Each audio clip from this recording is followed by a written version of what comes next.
ప్రియమైనటువంటి దేవుని ప్రజలారా, యేసుక్రీస్తు వారి అతి ప్రశస్తమైన నామంలో మీకందరికీ నా శుభములు తెలియపరుస్తూ ఉన్నాను.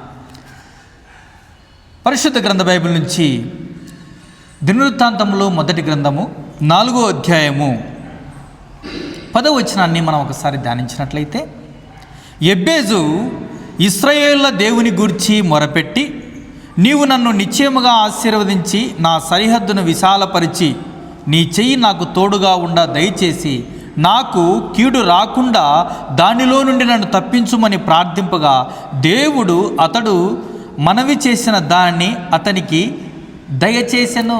హల్లెలూయా, హల్లెలూయా! ఎంత గొప్ప భాగ్యం అండి. చూడండి, అక్కడ దేవుడు కులము చూడలేదు, మతము చూడలేదు, మరి గోత్రము చూడలేదు, ఇతను ఎలాంటి పని చేసే వ్యక్తిని చూడలేదు. కానీ వాక్యము సెలవిస్తుంది, యెబ్బేజు ప్రార్థించగా అతని మొరను దేవుడు ఆలకించెను. 4 విషయాలలో దేవుడు యెబ్బేజును ఆశీర్వదించాడు. చూడండి ప్రేమైనటువంటి దేవుని పిల్లలారా, దేవుడు మాట్లాడుతూ ఉన్నాడు.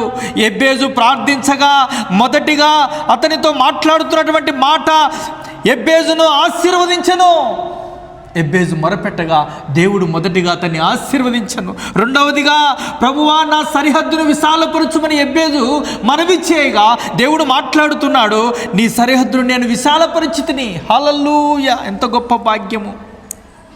నీ చెయ్యి నాకు తోడుగా ఉండ దయచేయమని ప్రార్థన చేయగా, యెబ్బేజు చేసే ప్రతి పనిలో ఆయన చెయ్యి సహాయముగా అనుకుంటాను. యెబ్బేజు అనుకుంటూ ఉన్నాడు, ప్రభువా నన్ను మీరు ఆశీర్వదించారు, నా సరిహద్దు విశాలపరిచారు, నాకు మీరు తోడుగా ఉన్నారు, కానీ కీడు రాకుండా దానిలో నుండి నన్ను తప్పించమని ప్రార్థించగా, మరి కీడు రాకుండా కూడా యెబ్బేజును మరి దేవుడు రక్షించాడు. ప్రియమైనటువంటి దేవుని పిల్లలారా, యెబ్బేజు జీవితంలో చేసినటువంటి కార్యము నీ జీవితంలో చేయడా? ఆ తండ్రి నీ జీవితంలో చేయడా? చేస్తాడు. నువ్వు ప్రార్థన చేయాలి.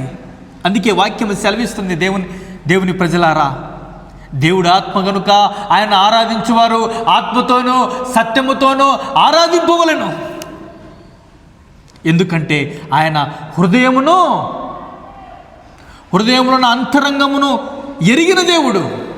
బాహ్యంగా నువ్వు ఎంత ప్రార్థిస్తున్నావో, ఏ విధంగా నువ్వు మాట్లాడుతున్నావో, కానీ ఆయన అంతరంగము ఎరిగిన దేవుడు.